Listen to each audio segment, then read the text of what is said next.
والسلام علیک یا رسول اللہ صلی اللہ علیہ وسلم۔ دیکھو دوستو، اللہ رب العزت نے ہم پر کروڑ کروڑ کروڑ احسان کیا کہ اللہ تعالیٰ نے ہم کو اہل سنت والجماعت میں پیدا کیا۔ سبحان اللہ، سبحان اللہ بولتے رہنا، چوپ گھور کے دیکھے تو میرے کو ڈر ہوتا کیا ہو رہا کی بولتے۔ سبحان اللہ بولتے رہنا، بولو سبحان اللہ۔ تو اللہ تعالیٰ نے ہم کو اہل سنت والجماعت میں پیدا کیا۔ اللہ کے کروڑ کروڑ کروڑ احسانات میں سب سے بڑا احسان ہے کہ اللہ نے ہمیں مسلمان بھی بنایا اور سنی بھی بنایا۔ اللہ اگر مسلمان بنا دیتا اور سنی نہیں بناتا تو آج آپ لوگ گاؤں میں نہیں رہتے تھے، آپ کو ڈھونڈنے کے لیے کوئی دوسرے گاؤں کو آنا پڑتا تھا۔ اللہ کا شکر ہے آپ اہل سنت والجماعت سے تعلق رکھتے ہیں۔ اللہ رب العزت نے آپ کو غوث و خواجہ کا ماننے والا بنایا، رسول اللہ کا جان نثار کرنے والا بنایا، اور اہل بیت سے محبت کرنے والا بنایا، صحابہ کا ادب کرنے والا بنایا، اور آپ کو میرے آقا کی میلاد اور غوث و خواجہ کا جشن کرنے والا بنایا۔ ٹھنڈے پٹھے دیکھو، تم جیسا ٹھنڈے انداز میں بھی ٹھنڈی تقریر کرتا ہوں۔ تم اگر اچھا سننا چاہ رہے تو تم آپ کو جوش میں گرم رہنا پڑتا۔ تم مریضوں کے جیسا کریں گے تو میں بھی تقریر مریضوں کے جیسا کر دوں۔ تم اگر جواں مرد بن کے تقریر سنیں گے تو میں بھی تم کو جواں مرد بن کے تقریر سنوں۔ تو اس لیے پیارے دوستو، اللہ کا شکر ادا کرو، اللہ رب العزت نے ہمیں اہل سنت والجماعت میں پیدا کیا۔ اب دوسری بات آپ سن لیجئے کہ اللہ رب العزت نے جب ہمیں اہل سنت میں پیدا کیا تو ہمارا جو اہل سنت والجماعت کا جو عقیدہ ہے، اولیاء اللہ کو ماننا، اولیاء اللہ کا ذکر کرنا، اولیاء اللہ کا تذکرہ کرنا، اولیاء اللہ کی باتیں سننا، اور اولیاء کی عرس کرنا، ان کی فاتحہ کرنا، ان کا جشن منانا، رسول اللہ صلی اللہ علیہ وسلم کے لیے صلاۃ و سلام کا نذرانہ پیش کرنا، رسول پاک علیہ السلام کو اپنی جان سے زیادہ چاہنا، آپ کی تعظیم کرنا، آپ کی توقیر کرنا، آپ کی عزت کرنا، آپ کا احترام کرنا، اور آپ کو اپنے ماں باپ، اپنے بیوی بچوں، اپنے بھائیوں بہنوں، اپنی جان سے زیادہ آمنہ کے لال سے محبت کرنا۔ سن لو مسلمانوں، یہ کسی مولوی صاحب کا بنایا ہوا عقیدہ نہیں ہے، اللہ کی قسم یہ اللہ کا دیا ہوا عقیدہ ہے۔ اور اہل سنت کا کوئی عقیدہ ہم نے اپنے باپ کے گھر سے نہیں لایا، اہل سنت والجماعت کا عقیدہ ہم نے قرآن اور حدیث سے لایا ہے، قرآن اور حدیث سے لایا ہے۔ کہاں سے لایا ہے؟ ذرا بولو، قرآن اور ایک عقیدہ سن لو آپ۔ ہم لوگ کیا کرتے ہیں؟ یا غوث بولتے، یا غوث بولتے نہیں بولتے؟ بولتے نا؟ کون کون نہیں بولتے؟ بولو ذرا، سب بولتے ہیں۔ جو یا غوث بولتے ذرا ایک بار بولو، اور ایک بار، اور ایک بار۔ یہ خالی یہ چھوٹے چتنے میں نہیں بول رہے، یہ بیچ کے ہوشیار بڈھے خطرناک ہے، وہ کچھ بھی نہیں بول رہے۔ ذرا بولو یا غوث، اور ایک بار بولیے یا غوث۔ یا غوث ہم بولتے ہیں، یا غریب نواز بولتے ہیں، یا علی بولتے ہیں، یا رسول اللہ بولتے ہیں۔ تو ہمارے کو اعتراض ہوتا ہے، یا غوث، یا کا لفظ ولی کے نام کے ساتھ لگائے، صرف یا اللہ بولنا، یا رسول اللہ نہیں بولنا، یا غوث نہیں بولنا، ایسا عقیدہ دیا جا رہا ہے۔ ہم نے پوچھا بھائی کیوں نہیں بولنا؟ یا غوث بولنے سے کیا ہوتا؟ بولے یا غوث۔ غوث کو اگر آپ یا کا لفظ لگائیں گے تو غوث خدا کے برابر ہو جائیں گے، نعوذ باللہ، نعوذ باللہ۔ یہ منحوس عقیدہ دیا جا رہا ہے مسلمانوں کو۔ یا اللہ بولنا اور یا غوث بولنا دونوں برابر ہو جائیں گے، یا اللہ بولنے سے یا محمد بولنے سے دونوں برابر ہو جائیں گے۔ قسم رب ذوالجلال کی سن لو مسلمانوں، یا اللہ بولنے سے، یا غوث بولنے سے، یا رسول اللہ بولنے سے اس میں کوئی برابری نہیں ہو سکتی ہے۔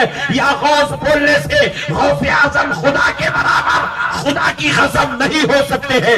یا رسول اللہ بولنے سے رسول پاک خدا کی قسم اللہ کے برابر نہیں ہو سکتے ہیں. یا اللہ، اللہ خدا ہے.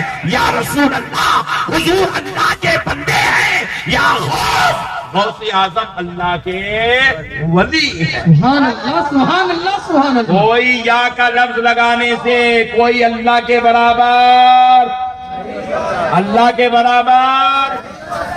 اب سنو، یا غوث ولی کے نام کے ساتھ یا کا لفظ لگانا، ولی کے نام کے ساتھ یا کا لفظ لگانا، یہ ہمیں کسی میسور کے مولوی صاحب یا پیر صاحب نے نہیں دیا. یہ کرناٹک کے کسی سنی مسلمان کا عقیدہ نہیں ہے. یہ کسی ہندوستان کے درگاہوں پہ جانے والے کا عقیدہ نہیں ہے، بلکہ ولی کے نام کے ساتھ یا کا لفظ لگانا، اللہ کی قسم یہ عقیدہ ہمیں قرآن مجید اللہ رب العزت نے عطا فرمایا. سبحان اللہ سبحان اللہ سبحان اللہ. یہ عقیدہ قرآن میں ہے. قرآن میں کہاں ہے؟ بولو زور سے، بولو اور زور سے بولو. قرآن میں ہے. قرآن میں یا غوث نہیں مل سکتا، کیونکہ غوث پاک بات کے ہیں، قرآن پہلے کی ہے. قرآن پہلے کی ہے، غوث پاک بات کے ہیں، اس لیے یا غوث نہیں ملتا. مگر قرآن آنے سے پہلے دنیا میں کچھ ولی آئے تھے. قرآن آنے سے پہلے دنیا میں ولیاء بھی تھے، ولی بھی تھے. ولی کا نام حضرت لقمان تھا، ولی کا نام آصف بن درخیا تھا، ولیاء کا نام حضرت مریم تھا. سبحان اللہ. ولیاء کا نام حضرت یہ اللہ کی ولیاء ہے، ولیاء ہے. اب قرآن اٹھا کر کھول کر دیکھو، تیسرا پارہ دیکھو. حضرت مریم کے تعلق سے اللہ رب العزت نے یا کا لفظ قرآن پاک میں مریم کے نام کے ساتھ لگا کر استعمال کیا ہے. قرآن اٹھا کر دیکھو. یا مریم، سبحان اللہ. یا مریم، قال یا مریم ان لکی ھذا. سبحان اللہ سبحان اللہ. قرآن کے الفاظ یا مریم، قرآن ہے قرآن. اگر یا کا لفظ مریم کے ساتھ لگانے سے، یا کا لفظ غوث کے ساتھ لگانے سے، یا کا لفظ رسول اللہ کے ساتھ لگانے سے اگر نبی و ولی خدا کے برابر ہوتے ہیں تو پھر ماننا پڑے گا کہ نعوذ باللہ تمہارا عقیدہ غلط ہے، کیونکہ مریم کے لفظ کے ساتھ یا کا لفظ اللہ رب العزت نے لگایا. سبحان اللہ سبحان اللہ سبحان اللہ. اللہ رب العزت نے لگایا ہے، اور ایک جگہ نہیں ہے. اور آگے دیکھیے، یا قال یا مریم ان لکی ھذا، یہاں پہ ہو گیا. دوسری طرف دیکھیے، یا مریم، یا مریم. اگر یا مریم، آگے کیا جملہ سن لیجئے، یا مریم اقنتی لربک واسجدی وارکعی مع الراکعین. سبحان اللہ. یا کا لفظ اللہ رب العزت نے حضرت مریم کے نام کے ساتھ لگایا ہے. مریم خدا ہے؟ بولو خدا ہے، رسول ہے، ولیہ ہے. ولی، ولی کے نام کے ساتھ یا کا لفظ اللہ نے لگایا. ایک صاحب بولے نہیں وہ حضرت زکریا اور حضرت مریم کا ڈسکس چل رہا تھا، تو وہ ڈسکشن کو اللہ نے قرآن میں بیان کر دیا. بولا اوکے بیٹا، ویری گڈ، نو پرابلم. حضرت مریم تو حضور کے زمانے میں موجود نہیں تھی نا. حضور کے زمانے میں وہ تو پردہ کر چکی تھی، تو پھر ان کے زمانے میں یا کا لفظ استعمال ہوا تو یا نکالا جا سکتا تھا، لیکن غلط نہیں ہے، بدعقیدگی نہیں ہے، شرک نہیں ہے، بدعت نہیں ہے، یہ جائز ہے. اسی لیے اللہ نے حضرت مریم اور حضرت زکریا کے بیچ میں جو ڈسکشن ہوا وہی لفظ یا والا ڈسکشن اپنے مصطفیٰ رحمت للعالمین پر نازل فرمایا. نعرہ تکبیر، نعرہ رسالت، نعرہ رسالت. سبحان اللہ سبحان اللہ. اب یہ ہو گیا. اب ولی ہیں حضرت لقمان.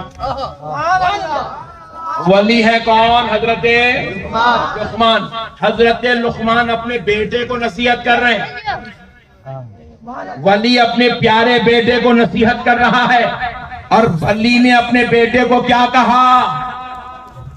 اللہ رب العزت نے قرآن پاک میں وہ بیٹے کا، وہ حضرت لقمان کا ذکر کرتے ہوئے ان کے بیٹے کے ساتھ یا کا لفظ استعمال کیا. وَإِذْ قَالَ لُقْمَانُ لِابْنِهِ فَهُوَ يَعِظُهُ يَا بُنَيَّ سبحان اللہ. يَا بُنَيَّ. امام صاحب کعبۃ اللہ شریف کے سامنے کھڑے ہو گئے. یا بنیا، یا بنیا، اے میرے بیٹے. حضرت لقمان بولے. وہی الفاظ قرآن میں ہے. حضرت لقمان کے بیٹے کے ساتھ، ولی کے بیٹے کے ساتھ یا کا لفظ لگایا جا رہا ہے. شرک نہیں ہوتا تو پھر آمنہ کے نام، محمد عربی کے لخت جگر، نور نظر، رحمت للعالمین کا مظہر بن کر جب بغداد کی دھرتی پر غوث الورا آئے، ان کے نام کے ساتھ یا کا لفظ لگایا جائے گا تو یہ شرک کیسے ہو جائے گا؟ یہ بدعت کیسے ہو جائے گا؟ تو یا کا لفظ ولیوں کے نام کے ساتھ استعمال کرنا ہمیں کسی مولوی یا ملا نے نہیں سکھایا، ہمیں اللہ کے کلام قرآن مجید نے سکھایا. سبحان اللہ سبحان اللہ. قرآن مجید نے سکھایا ہے.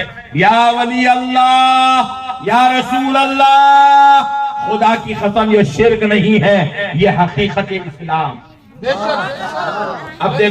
اب دیکھو ہم لوگ کیا کر رہے ہیں؟ نماز کے باہر بول رہے ہیں یا رسول اللہ. کیا بول رہے ہیں؟ نماز کے اور یا کا لفظ رسول اللہ کے نام کے ساتھ. یا رسول اللہ، بازو والے بولے شرک ہے، شرک ہے. بولے یا رسول اللہ بولنا شرک. حولے تو کہاں سے لایا یہ دیوانہ عقیدہ؟ پاگل ملے سے عقیدہ ہے یہ جاہلوں کا عقیدہ ہے، یہ گھامڑوں کا عقیدہ ہے کہ لفظ یا کا استعمال نبی کے ساتھ نہیں کیا جا سکتا. جاہلوں، ایسے منحوس عقیدہ کیوں پال کے رکھے ہو؟ آؤ میرے پیارے دوستو، قرآن کو دیکھو. قرآن ہم یا رسول اللہ نماز کے باہر بول رہے ہیں. اب امام صاحب نماز میں کھڑے ہوئے قرآن پڑھ رہے ہیں. قرآن یا عیسی ابن مریم، حضرت عیسیٰ کے نام کے ساتھ یا کا لفظ قرآن میں لگا ہوا ہے. یا داؤد قرآن میں ہے. یا یحییٰ قرآن میں ہے. یا زکریا قرآن میں ہے. یا ابراہیم قرآن میں یا زکریا، یا عیسیٰ ابن مریم، یا داؤد، یا ابراہیم، اتنا سب بولے شرک نہیں ہوا. اور سارے نبیوں کے سردار کے نام کے ساتھ یا رسول اللہ بولو گے تو خدا کی قسم شرک نہیں ہوگا. آقا کو اپنی طرف توجہ دلانے کا سبب بن جائے. سبحان اللہ سبحان اللہ سبحان اللہ. مسلمانوں، اہل سنت کا عقیدہ کسی کے باپ دادا کے گھر سے لایا ہوا نہیں ہے. یہ عقیدہ قرآن کریم سے لیا ہوا عقیدہ ہے. کہاں سے لیا ہوا ہے؟ اب سنو، ہم مجلس اب یہ جلسے فیضان غوث اعظم، اس کے اندر کیا ہوتا ہے؟ ہم غوث اعظم کی کرامت بیان کرتے ہیں، غریب نواز کی کرامت بیان کرتے ہیں، اولیاء اللہ کی کرامت یہ بیان کرتے ہیں. تو لوگ بولتے ہیں کیا یہ سننے کا پاگل ہے، خالی کرامتاں کرامتاں کرامتاں کرامتاں. ارے نماز کے اوپر بولے ہی نہیں، خالی کرامتاں. ابے دیوانے، نماز پہ اختلاف نہیں ہے. نماز پہ اختلاف ہے. بولو بھائی، تمہارے گاؤں میں کوئی کبھی آدمی بول رہا کیا 4 وقت نماز فرض ہے بول کے؟ کوئی بولا 2 وقت کی نماز فرض ہے بول کے؟ کتنے وقت کی نماز فرض ہے؟ سبحان اللہ، پوری دنیا کا یہ عقیدہ ہے. 5 وقت کی نماز ہے. پہلے کیا ہے؟ قیام. پھر کیا ہے؟ رکوع. پھر کیا ہے؟ قوما. پھر کیا ہے؟ سجدہ. پھر کیا ہے؟ قاعدہ. پھر کیا ہے؟ سلام. نماز ختم. پوری دنیا میں نماز ایسی چاہیے. آج تک کوئی نماز پہ اختلاف ہوا ہی نہیں. کوئی مولوی صاحب بول رہے اللہ اکبر بول رہے کہ سجدے میں جاؤ، کوئی بھی نہیں بولے. سجدے سے قیام میں آؤ، پھر قیام سے رکوع میں جاؤ، پھر رکوع سے قاعدے میں جاؤ. ایسا اولا طریقہ کوئی بولے کہ نہیں. پوری دنیا کے مسلمانوں کے نماز پڑھنے کا طریقہ ایک ہے. پوری دنیا کے مسلمانوں کے پاس نماز 5 وقت کی ہے. پوری دنیا کے مسلمانوں کے پاس نماز میں قیام میں پہلے سورہ فاتحہ ہے، پھر ضم سورہ ہے. پوری دنیا کے مسلمانوں کے پاس رکوع میں سبحان ربی العظیم. پوری دنیا کے مسلمانوں کے سجدے میں سبحان ربی الاعلی. اس میں کوئی اختلاف تو چاہے اختلاف ہی نہیں ہے، وہاں ٹینشن کہیں کو لینا نہیں. سمجھے تم لوگ؟ ٹینشن کہاں لینا؟ اختلاف ولیوں کے اوپر ہے، اختلاف نبی کی عظمت پہ ہے، اختلاف نبی کے علم غیب پہ ہے، اختلاف نبی کے حاضر و ناظر ہونے پہ ہے، اختلاف نبی کے معراج میں تشریف لے جانے پہ ہے، اختلاف نبی کی بارگاہ میں سلام کا نذرانہ پیش کرنے پر ہے، اختلاف نبی پر فاتحہ پڑھنے پر ہے، اختلاف نبی کی عظمت و عزت و حرمت پر ہے، اختلاف نبی کی شان و رفعت و کمال پر ہے. تو اس لیے اہل سنت کے علماء نے قسم کھا دیا جب جب جلسہ کریں گے کچھ سمجھائے یا نہ سمجھائے امت کو مدینے والے کا مقام ضرور سمجھائیں گے، مدینے والے کا مرتبہ سمجھائیں گے، اولیاء کی عظمت سمجھائیں گے، اولیاء کی رفعت سمجھائیں گے. اس لیے جب جب جشن غوث اعظم، جشن فیضان اولیاء کر کے جلسہ ہوتا ہے تو اس میں ولیوں کی عظمت بھی بیان ہوتی ہے، ولیوں کی کرامت بھی بیان ہوتی ہے.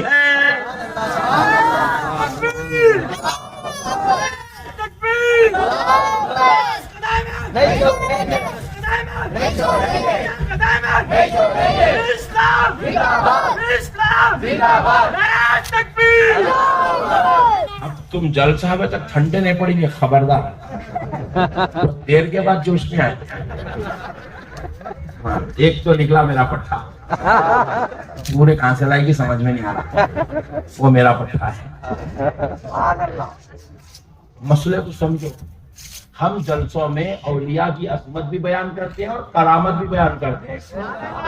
اور ختم سن لو، اولیاء کی عظمت اور کرامت کو بیان کرنا یہ کسی نقشبندی صاحب کا یا کسی پیر صاحب کا یا کسی مولوی صاحب کا یا کسی سنی کا طریقہ نہیں. ولیوں کی عظمت کو بیان کرنا اور ولیوں کی کرامت کو بیان کرنا یہ اللہ کا طریقہ ہے، اور اس پر قرآن مجید دلیل بنا ہوا. قرآن اٹھا کر دیکھو، اللہ رب العزت ولیوں کے چلنے کا انداز بیان کر رہا ہے، ولیوں کے اخلاق بیان کر رہا ہے، ولیوں کا کردار بیان کر رہا ہے، ولیوں کی محبتوں کا تذکرہ کر رہا ہے، ولیوں کی عظمتوں کا تذکرہ کر رہا ہے، ان کے لا خوف علیہم ولا ہم یحزنون ہونے کو بیان کر رہا ہے. اور یہی نہیں، جہاں جہاں ان کی عظمتیں بیان ہوئی تو اسی قرآن میں اللہ نے اللہ اللہ ہو کر ولیوں کی کرامت کو بھی بیان کر رہا ہے. قرآن میں اولیاء کی کرامت ہے، اولیاء کی کرامت.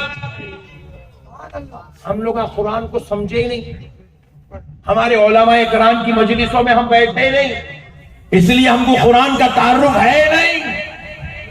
ارے میرے بھائی، قرآن میں جہاں الحمدللہ رب العالمین اللہ کی تعریف موجود ہے، وَمَا أَرْسَلْنَاكَ إِلَّا رَحْمَةً لِلْعَالَمِينَ،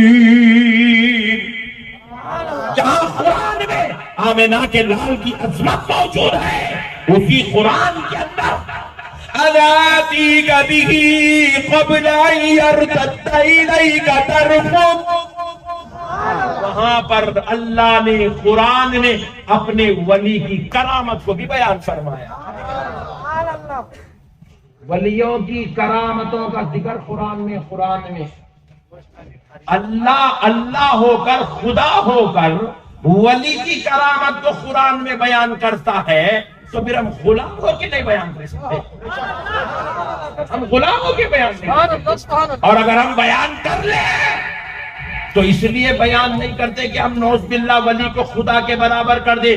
اس لیے بیان کرتے ہیں تاکہ امت ولیوں کی گستاخی سے بچ جائے, تاکہ امت ولیوں کی بے ادبی سے بچ جائے, تاکہ امت ولیوں کے ساتھ غداری کرنے سے محفوظ رہ جائے. اس لیے بیان کرتے ہیں تاکہ امت کے دلوں میں اولیاء اللہ کا پیار نصیب ہو جائے.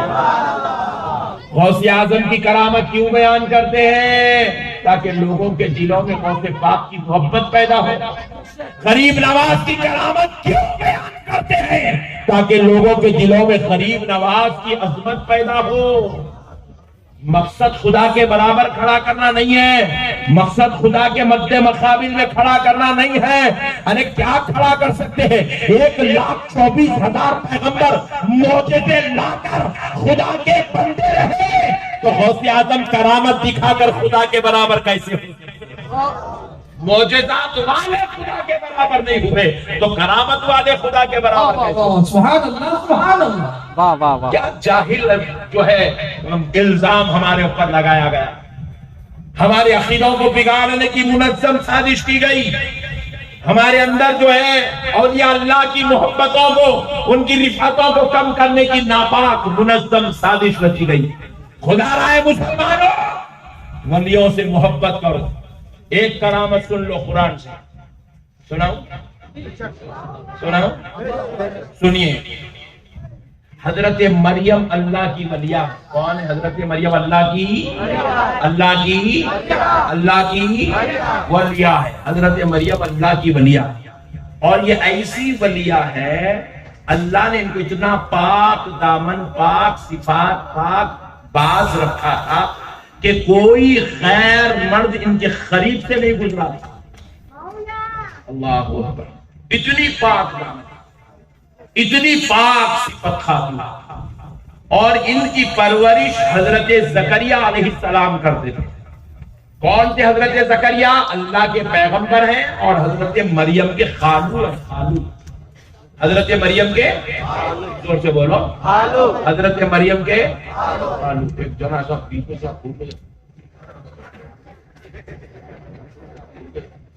ایسا دکھ رہا, آپ گن نکال کے مارنے والا اتنا گھر کے دیکھ رہا, کئی کو گھر کے دیکھ رہا, نہیں معلوم پیسے بھی لیا نہیں, میں کبھی گیا نہیں گاؤں کو, کسی کا قرضہ بھی نہیں لیا, پھر کئی کو گھر کے دیکھ رہا, سمجھ بھی نہیں آ رہا بیچارہ کون ہے بول کے سب پوچھو.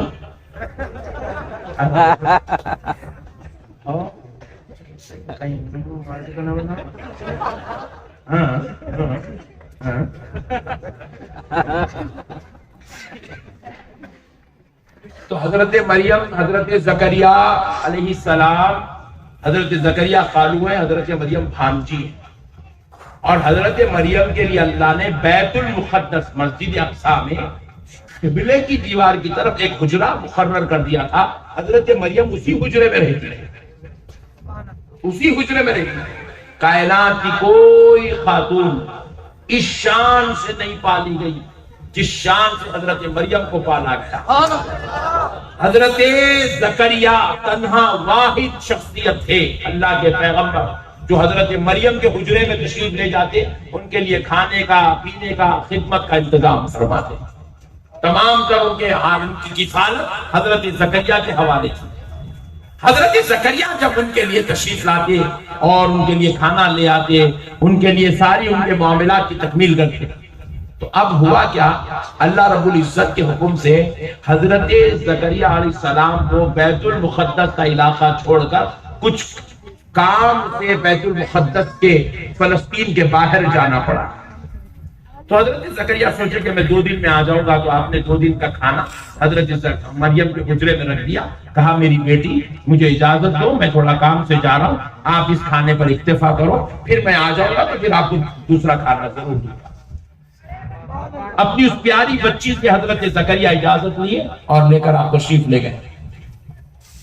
مگر وہاں جو 2 دن کا کام تھا وہ کام بڑھ گیا، 4 دن 6 دن لگ گئے.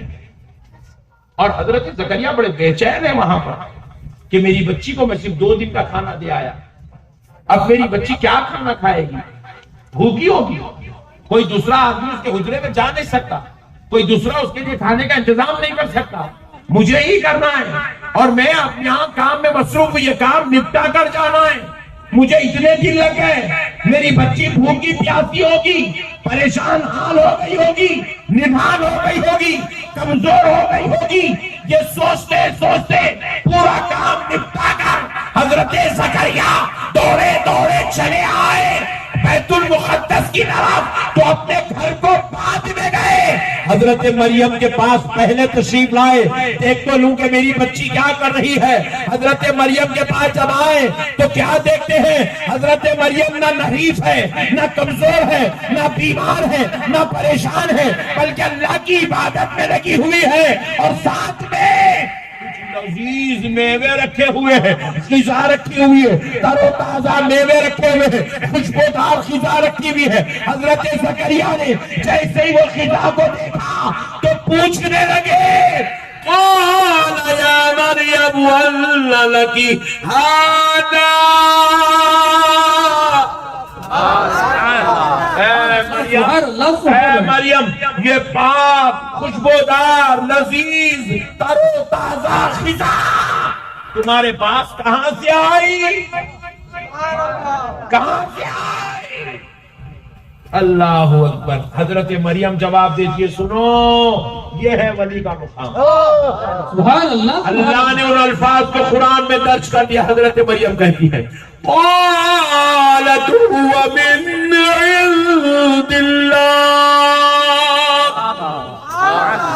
کہتی ہے خالی جان، یہ غذا میرے رب نے جنت سے بھجوائی. سبحان اللہ. سبحان اللہ.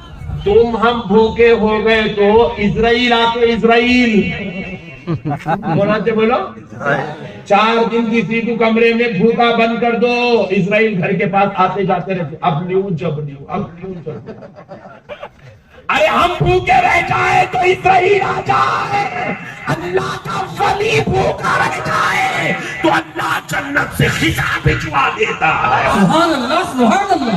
نعرہ تکبیر، نعرہ رسالت، جشن غوث الورا، جشن غوث الورا، علماء اہل سنت. سبحان اللہ. سبحان اللہ. حضرت مریم کے لیے جنت سے غذا آئی، اللہ نے غذا بیچ کے بتلا دیا. دنیا والوں، ولیوں کو اپنی طرح نہ سمجھنا، اپنے جیسا نہ سمجھنا. یہ عقیدہ قرآن دے رہا ہے کہ تم بھوکے رہتے ہو تو تمہارے ماں باپ تمہاری خدمت میں لگے رہتے ہیں، میرا ولی بھوکا رہتا ہے تو اللہ جنت سے ان کے لیے غذائیں بھجوا دے. تمہارے ہمارے معاملات کچھ اور ہے مسلمانوں. پھر حضرت مریم آگے کہنے لگی، ان اللہ یرزق من یشاء، یرزق من یشاء بغیر حساب. سبحان اللہ. اللہ اکبر. بے شک یہ غذا اسی پروردگار نے بھیجا ہے جو بے حساب رزق دینے والا ہے. آپ کے ہمارے لیے غذاؤں کا دینے کا انداز الگ ہے، اللہ کے محبوبوں کو غذا دینے کا انداز. اسی لیے سرکار غوث پاک ارشاد فرماتے ہیں، میں نہیں کھاتا تھا، میرا رب مجھے منا کے کھلاتا تھا. میں نہیں پیتا تھا، میرا رب مجھے سمجھا کے پلایا کرتا. تمہارے ہمارے معاملات مسلمانوں الگ ہے، اللہ کے ولیوں کے معاملات ذرا زور سے بولو الگ ہے. یہ ان کی شان ہے، یہ ان کی کرامتیں ہیں. وہ بھوکے ہوتے ہیں تو جنت سے غذائیں ان کے لیے آتی ہیں. یہ ان کا مقام ہے، یہ ان کی عظمت ہے، یہ ان کی شان ہے، یہ ان کی رفعت ہے. یہ کون بیان کر رہا ہے بھائی؟ اللہ بیان کر رہا ہے. اللہ. ذرا زور سے بولو کون؟ اور زور سے بولو، اور زور سے بولو. اور ان کے اخلاق کیسے ہیں؟ ولیوں کے اخلاق اللہ قرآن میں کہہ رہا ہے ولیوں کیا کہا وَإِذَا خَاطَبَهُمُ الْجَاهِلُونَ قَالُوا سَلَامًا.